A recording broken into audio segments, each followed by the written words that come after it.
Alright, so my program is right here. Project 1, source code. Then here's the control. Got the insert button listener. Got the main program. That's the main program. Insert button listener.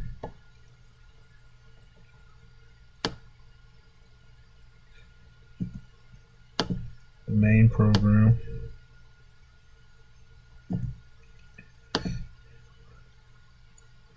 Here's the coin class. Here's the piggy bank class.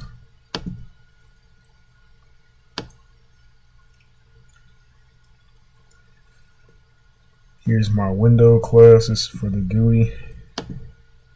And here's some extra code I've created to clear the text.